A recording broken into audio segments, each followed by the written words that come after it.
खबरों को पूरा देखने के लिए YouTube पर जाके सर्च करें NDTN न्यूज दरभंगा। चैनल को लाइक, सब्सक्राइब, कमेंट और शेयर करना ना भूलें।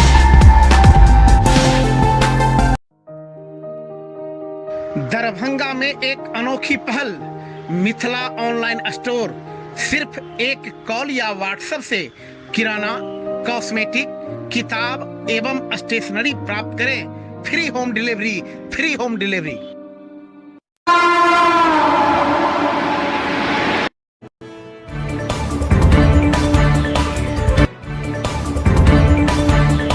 बिहार के चीफ सेक्रेटरी के आदेश के आलोक में सभी जिले के जेल में चलाया गया छापेमारी अभियान।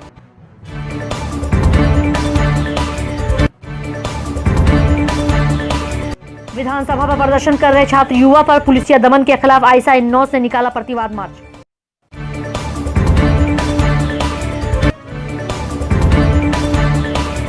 मासिक अपराध गोष्ठी में पेंडिंग पड़े केस कांड का निष्पादन सहित आगामी होली त्योहार को लेकर कई बिंदु पर सदर डीएसपी ने की चर्चा।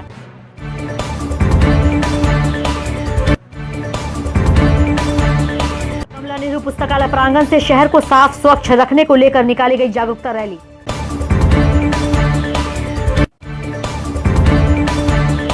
बिहार चिकित्सा एवं जन स्वास्थ्य कर्मचारी संघ डीएमसीएच शाखा का 2 वर्षीय सम्मेलन संपन्न।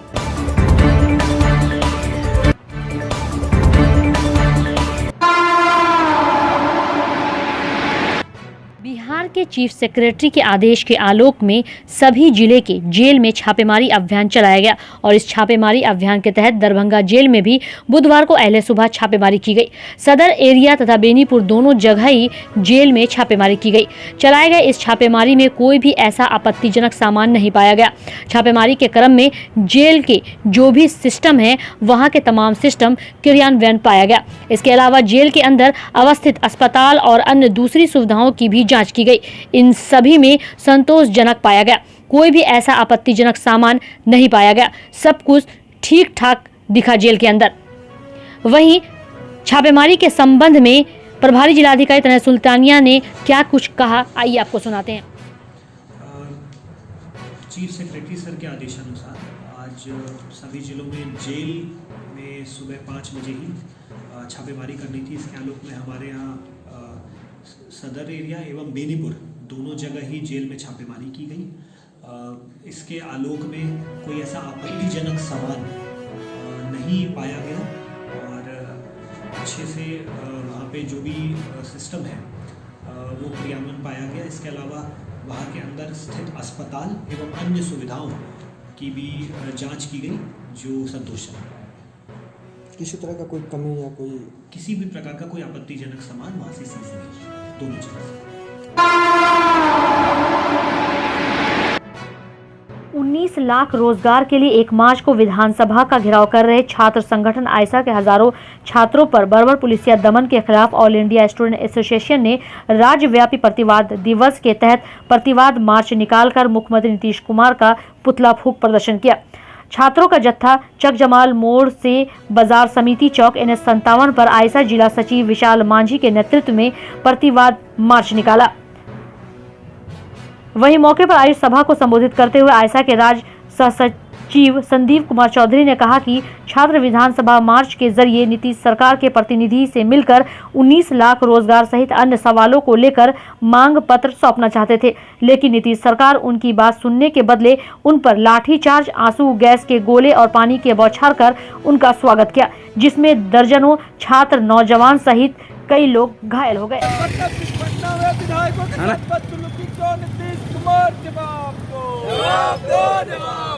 पटना में माले विधायक के साथ बदसलूकी क्यों नीतीश कुमार, जवाब दो। पुतला दहन मुद्दा ये था, 1 मार्च को विधानसभा घेराव था।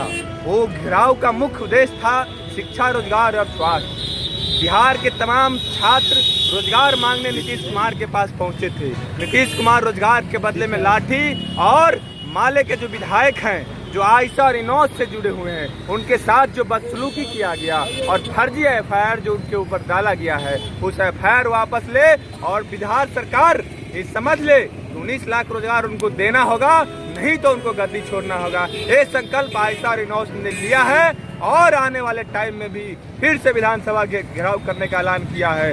आज हर एक बिहार के अंदर में हर एक जिले में कोने कोने में नीतीश कुमार का पुतला दहन करके हम लोग चेतावनी दिए हैं कि आने वाले टाइम में फिर से तुमको चैन से नहीं सोने देंगे। ये रोजगार के नाम पर छात्रों के पर लाठीचार्ज किया गया नीतीश कुमार के आदेश के उपरांत, इस पर क्या कहना चाहते हैं? नीतीश कुमार बौखला गई है। 15 साल का हिसाब छात्र मांगने गए थे। 19 लाख रोजगार जो जुमला था इस बार के चुनाव में, जिस तरीके से मोदी जी जुमला 2 करोड़ दे करके आए थे, हम लोगों ने ठाना था कि नीतीश कुमार का जो जुमला है 19 लाख की जुमला नहीं होने देंगे और बिहार के तमाम छात्र नौजवानों को सस्ती शिक्षा, अच्छी शिक्षा और शिक्षा लेने के बाद रोजगार की जो बात आती है रोजगार मांगने गए थे। इस बात पे नीतीश कुमार बौखला करके लाठीचार्ज किया। उनको लगा कि बिहार के नौजवान डर जाएंगे, लेकिन आज हम लोग पुतला दहन करके उनको दिखा देना चाहते हैं, तुमने वहाँ पे मुझे लाठीचार्ज किया, आज यहाँ पे हमने आह्वान कर रहा हूँ पुतला दहन करके, इसलिए कि आने वाले टाइम में तुमको चैन से नहीं सोने देंगे। विधानसभा से लेकर सड़क तक चलेगी आवाज। ये कहाँ पर? पिछले बिहार विधानसभा चुनाव में बिहार के सत्ताधारी एनडीए सरकार ने बिहार के युवाओं से 19 लाख रोजगार देने के वादा किया था, लेकिन केंद्र की मोदी सरकार के तरह बिहार में भी जुमलेबाज सरकार 19 लाख रोजगार को जुमला साबित करने में लगी है। बिहार के छात्र, युवा और नौजवान बिहार सरकार से कहना चाहती है कि 19 लाख रोजगार के वादे को हम जुमला साबित नहीं होने देंगे और सड़कों पर विधानसभा में हम रोजगार को संघर्ष करके, आंदोलन करके लड़ के लेंगे। इन तमाम मुद्दों को, इन तमाम सवालों पर 1 मार्च को विधानसभा घेराव का कॉल दिया गया था और पूरे बिहार भर से 50,000 संख्या में छात्र नौजवान अपने रोजगार के मांग को लेकर के, शिक्षा की मांग को लेकर के, स्वास्थ्य की मांग को लेकर के विधानसभा घेराव करने गए थे और पटना पुलिस, नीतीश कुमार की पुलिस सरकारों से बिना वार्ता के विधानसभा के गर्दनी बाग तक नहीं जाने दिया और जेपी गोलंबर पर रोक करके बिना किसी बात के छात्रों पर, युवाओं पर और भाकपा माले के 3 युवा विधायक संदीप सौरभ, मनोज मंजिल और अजीत कुशवाहा पर यह जानने के बजाय कि वो विधायक है, विधानसभा के सदस्य है, इसके बावजूद फिर उन पर लाठीचार्ज किया गया। कई छात्र आज भी पीएमसीएच में भर्ती है, कई छात्र गंभीर रूप से घायल है। इस प्रतिवाद मार्च के माध्यम से हम कहना चाहते हैं कि नीतीश कुमार, आपका फरमान नहीं चलेगा। छात्र युवाओं को शिक्षा, रोजगार से दूर करने का आपको साजिश है, वो साजिश आपका कामयाब नहीं होगा। आप अपने 19 लाख रोजगार को पूरा करिए, नहीं तो आने वाले दिनों में बिहार के छात्र नौजवान सड़क से लेकर के विधानसभा तक अपने अधिकार को लड़के लेना जानते हैं। आप छात्र आंदोलन से उभरे हुए नेता हैं, छात्रों पर दमन नहीं चलेगा। इन्हीं सब मांगों को लेकर के आज ISRY का दरभंगा में प्रतिवाद मार्च है। विशाल माझी, जिला सचिव दरभंगा लेहसराय थाना पर सदर डीएसपी अनुज कुमार की अध्यक्षता में सदर अनुमंडल क्षेत्र के निरीक्षक, इंस्पेक्टर सहित थाना अध्यक्ष के साथ मासिक अपराध गोष्ठी का आयोजन किया गया। इस संदर्भ में सदर डीएसपी अनुज कुमार ने बताया कि पेंडिंग पड़े केस कांड का निष्पादन जल्द से जल्द करने को लेकर चर्चा किया गया। वहीं लूट, डकैती, हत्या अपराध कर्मी की गिरफ्तारी लंबित है, उसकी गिरफ्तारी हेतु शीघ्र की जाए। वहीं अपराध को नियंत्रित करने का भी निर्देश दिया गया। वहीं अनुज कुमार ने कहा कि होली का त्यौहार आने वाला है, उसके लिए कई बिंदुओं पर भी चर्चा की गई। साथ ही शांति व्यवस्था बनाए रखने के लिए सदर अनुमंडल क्षेत्र के सभी थाना अध्यक्षों को निर्देश भी दिए गए।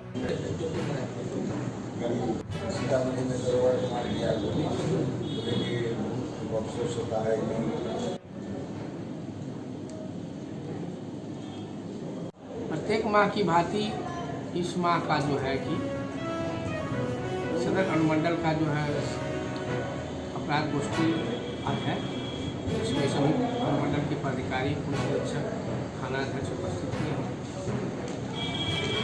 इस बीते माह में जो है कि कितने कांड प्रचलित हुए हैं, कितने कांड डिस्पोजल हुए, डिस्पोजल के तेजी लाने के लिए निर्देश किया गया है। साथ ही साथ जो वांछित जो अपराधकर्मी है उसको गिरफ्तारी करने के लिए किया गया है। कांड में एवं मर्डर और लूट कर विशेष अभियान चलाकर उसको निष्पादन करने का निर्देशित किया गया। यही सब बिंदु है। CCA बेल कैंसिलेशन के बिंदु पर शीघ्र से शीघ्र पालन करने का निर्देशित किया गया। सर आगामी होली के लिए तो हम लोग बात किए हैं, इसके लिए सभी को बोले अभी से ही जो पुराने जितने भी संवेदनशील स्थानों को चिन्हित करें और कहाँ कहाँ बल की प्रवृत्ति किया जाना है उसके लिए पूर्वाभास सब देने को निर्देशित किया गया है। होली पर क्या क्या किया जाना है उसके लिए जो है कि निश्चित किया गया है। मिथिला के प्रतिभाओं को एक नया आयाम देने के लिए सेंसेशन फोटोग्राफी बैनर के तले मिथिला टैलेंट हंट के द्वारा प्रतिभा को पहचानने हेतु एक कार्यक्रम आयोजित कर रही है, जिसके लिए रजिस्ट्रेशन की प्रक्रिया प्रारंभ हो गई है। इस मिथिला टैलेंट हंट में modelling, dancing, mime, singing, drama, painting, skit आदि प्रतिभावान लोग इसमें अपनी प्रतिभा दिखा सकेंगे। तो वहीं मॉडलिंग में 14 वर्ष से लेकर 30 वर्ष तक की उम्र सीमा को निर्धारित किया गया है। इसके अलावा बाकी सभी अनेक प्रतिभाओं में कोई भी उम्र सीमा निर्धारित नहीं है। तो वहीं इसके लिए जगह जगह रजिस्ट्रेशन की प्रक्रिया कार्यकर्ताओं के द्वारा की जा रही है और इसका पहला ऑडिशन 14 मार्च को की जाएगी, जो अलग अलग 3 चरणों में होगी। मिथिला टैलेंट हंट करके हम लोग एक शो ऑर्गेनाइज कर रहे हैं। ये शो जो है ये मिथिलांचल लेवल पे होगा और इसमें जिस तरह की जो टैलेंट है जिसमें जिस तरह का भी है, जैसे कोई फोटोग्राफी करता है, कोई मॉडलिंग करता है, कोई सिंगिंग करता है, कोई डांसिंग करता है, तो उसको हम लोग ये एक प्लेटफॉर्म दे रहे हैं जिससे वो अपनी प्रतिभा, अपने टैलेंट को आगे दिखाएगा। कितने जगहों पर होगा ये? जैसे कि हमारे होर्डिंग में आप देख रहे होंगे, ये 11 मिथिलांचल का जो एरिया है 11 जगह, उन सभी जगहों पे हम लोग करेंगे। और अभी ये 3 राउंड में इसका होगा ऑडिशन। उसके बाद अप्रैल में हम लोग इसका फाइनल शो करेंगे जो दरभंगा में होगा। कितने लोगों को चुनने का लक्ष्य है? हम तो जितने ज़्यादा से ज़्यादा लोग जुड़े, ज़्यादा से ज़्यादा लोग जितना जुड़ेंगे उतने लोग सभी लोग, क्योंकि ये एक मौका है। बहुत सारे लोगों में प्रतिभा रहता है जो कहीं ना कहीं दब जाती है, तो उसको हम लोग एक सुनहरा अवसर दे रहे हैं ताकि लोग आगे आएँ और इसमें जुड़ें और अपनी प्रतिभा को उजागर करें और अपना भविष्य संवारें। अभी जो इसका चार्ज है वो 500 रुपया है और जो बच्चे जो खुद से इस चीज़ को नहीं कर सकते हैं, जो उसको अफोर्ड नहीं कर सकते हैं, उनके लिए हमारा रजिस्ट्रेशन फ्री है। और ये अभी तक हम लगभग 50 का रजिस्ट्रेशन हमारा हो गया है और हमारा लक्ष्य है कम से कम 500,000 कम से कम हो। ज़्यादा से ज़्यादा जितने लोग जुड़ेंगे उतना ज़्यादा बढ़िया रहेगा। क्या नाम है? प्रियांशु झा। क्या है आप इसमें?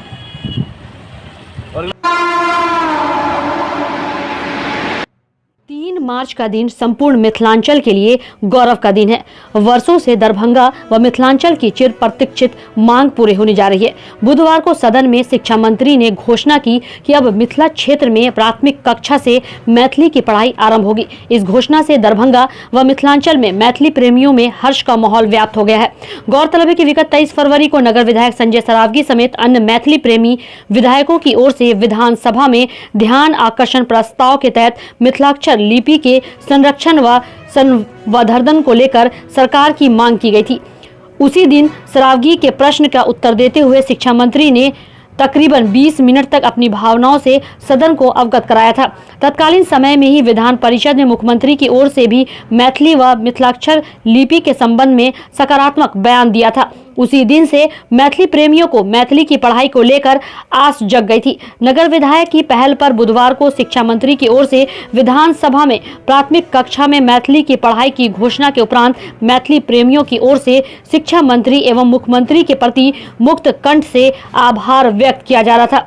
वहीं नगर विधायक के गंभीर प्रयासों की सराहना भी जमकर नगरवासियों की ओर से की जा रही है। 2021 नगर निगम दरभंगा स्वच्छ रहो स्वस्थ रहो कार्यक्रम को लेकर बुधवार को कमला नेहरू पुस्तकालय में स्वच्छता के लिए जागरूकता कार्यक्रम का आयोजन किया गया। साथ ही साथ जागरूकता रैली भी निकाली गई। इस अवसर पर जागरूक करते हुए बताया गया कि किस तरीके से सूखा और गीला कचरे को खाद बनाकर उसका उपयोग में लाया जा सकता है। इस विषय पर कार्यशाला का भी आयोजन किया गया। लगातार नगर निगम दरभंगा शहर को साफ स्वच्छ रखने को लेकर जागरूक करती आ रही है और तरह तरह के कार्यक्रम कर लोगों को यह भी बताने की कोशिश कर रही है कि अगर हम अपने शहर को साफ स्वच्छ रखते हैं तो शहर की तस्वीर बदली बदली दिखेगी। वहीं इस कार्यक्रम में कचरा मुक्त शहर अभियान के तहत हस्ताक्षर कार्यक्रम का भी आयोजन किया गया, जिसमें महापौर, नगर आयुक्त सहित कई लोगों ने अपने अपने हस्ताक्षर किए। स्मेलिंग भी करेगा, बदबू भी आएगी, तो खाना का प्रदूषण होने का डर रहता है। तो आप इसको किचन से अलग रखो जो बना रहे हैं। और जैसे जिला के राज्य हैं, आप लोग कल के भविष्य हो। आप लोग के माध्यम से ही, प्यारे बच्चों के माध्यम से ही हम लोग कि गार्जियन जो है आपके जागृत होंगे, ये आपको ही पता है। आप बोलेंगे कि पापा यहाँ केला नहीं फेंकना है या छिलका नहीं फेंकना है, अपने घर में पुराने डब्बे भी रहते हैं, टीना भी रहती है, बाल्टियाँ भी रहती हैं, उसी में आप जमा कर लो, अलग से आपको कुछ लेना नहीं है। आप पहले पेपर स्वच्छता सर्वेक्षण 2021 में दरभंगा को अच्छा रैंक इस बार पाना है। इसके लिए दरभंगा शहरवासी लगातार स्वच्छता में अच्छा कार्य कर रहे हैं। उसी के तहत दरभंगा नगर निगम की तरफ से आज स्वच्छता के लिए बच्चों को जागरूकता अभियान और गीला कचरा से घर पर खाद किस तरह से बनाया जा सकता है इसके बारे में एक कार्यशाला आयोजित किया गया है।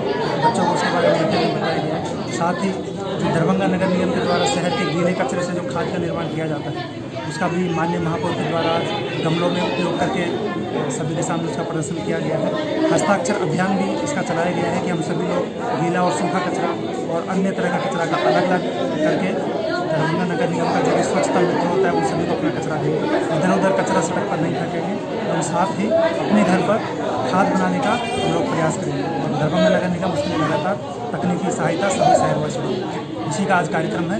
अभी इसके बाद हम लोग स्वच्छता का जागरूकता रैली भी निकालेंगे और जागरूकता रैली के बाद सभी शहरवासियों को इसके लिए जागरूक करेंगे कि आप सभी लोग शहर में स्वच्छता के लिए जागरूक रहें। आप सभी के जागरूकता से ही हमारा शहर स्वच्छता में नहीं हो जाएगा।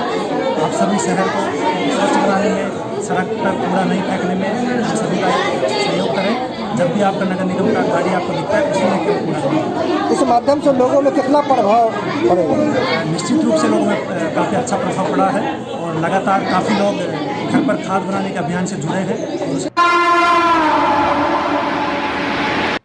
बिहार चिकित्सा एवं जन स्वास्थ्य कर्मचारी संघ डीएमसीएच विशेष शाखा का द्विवर्षीय सम्मेलन जन स्वास्थ्य कर्मचारी संघ डीएमसीएच शाखा के मंत्री मनोज कुमार मंडल की अध्यक्षता में अधीक्षक कार्यालय परिसर में संपन्न हुआ।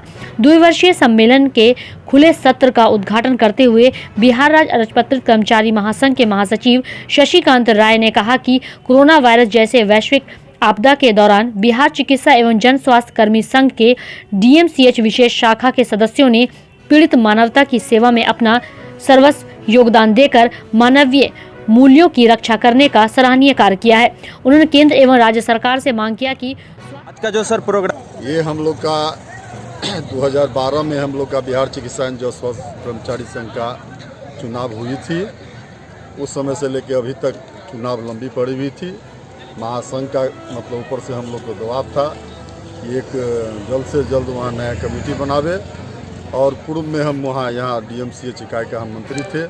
हमने डिसीजन बैठक करके डिसीजन लिए और डिसीजन में हम लोग जो तुरंत 3 मार्च को हम लोग घोषणा किए कि हम लोग का चुनाव का प्रस्ताव रखा गया है और हम लोग को चुनाव कराना है। नया कमेटी बना है। नया कमेटी डीएमसीएच कर्मचारियों के लिए क्या सुविधा चाहिए सरकार से, क्या सुविधा हमारे लोकल पदाधिकारी से चाहिए, इस चीज़ को दिलाने के लिए और जो यहाँ का व्यवस्था है उसको देखने के लिए जब तक हम लोग से संभव अस्पताल के लिए मरीजों के लिए जो सेवा है, जो प्रक्रिया है। लगातार छापेमारी के दौरान शराब कारोबारियों को पकड़ा जा रहा है। साथ ही साथ भारी मात्रा में शराब को जब्त कर नष्ट भी किया जा रहा है। तो वहीं विजय कुमार 17 लीटर शराब, फूल कुमार 13 लीटर शराब, धर्मेंद्र चौपाल 10 बोतल शराब और शिव कुमार मांझी, इन 4 लोगों को शराब कारोबार में पकड़ा गया है। इतनी छापेमारी होने के बावजूद शराब बेचने वाले की संख्या में कोई कमी नहीं आ रही है। आप देख सकते हैं कि पकड़े गए शराब बेचने वाले कारोबारी के चेहरे पर ना तो कोई डर है और ना ही कोई पछतावा। पिताजी के नाम श्रीकांत चौपाल, थाना घर सिसोडी, थाना मब्बी। कब आप 10 बजे का वही दारू कहीं इनको संपर्क नहीं है। घर में खुद कहीं शराबत बनाते हैं। एक लड़का जो है हमको बोला, हम ये काम नहीं कर रहे थे, हम ड्राइवर लाइन का आदमी, तो बोला कि जो है ये काम करो, तो हम 15 मिनट लेके जो है बेचने लगे, लेकिन इसमें से एक भी नहीं दिखा था। यानी शराब आप लाए थे कहाँ से, किन लोग, कहाँ के रहने वाले? वही मेरे घर के बगल में। सो नहीं कहेंगे सर, हम नया नया आदमी अब खोले की आदमी। दोगा से आपको जो पुलिस पकड़ के ला 130 से हमारा घर से ही पकड़ घर में रखे हुए थे सर? कितना बोतल? 3-4 दिया था। कितना 200 ग्राम वाला जो रहता है मोटा मोटी जो कितना बोतल लगभग होता है? 10 बोतल। पिता का नाम रसूल कुमार माझी, वही शीशो घर है, शीशो डी थाना है। वही हम थोड़ा अपना पीने उने के लिए बनाते थे।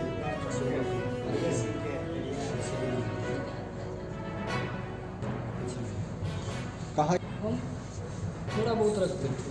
हम ये किस जगह पे? घर पे रखते थे? हमारे घर से 4 हो गया, 4 लीटर। उसके बाद कहाँ? सिसोदी थाना कौन सा हुआ? मानिए ना, हम अपना पीने के लिए। लेकिन ये तो जानना, पिलाना, बेचना, फिर तो यह बात काम। जिलाधिकारी सह उप विकास आयुक्त ने सुल्तानिया की अध्यक्षता में कालाजार उन्मूलन अभियान की तैयारी को लेकर अंबेडकर सभागार भवन में कालाजार जिला टास्क फोर्स की बैठक आयोजित की गई।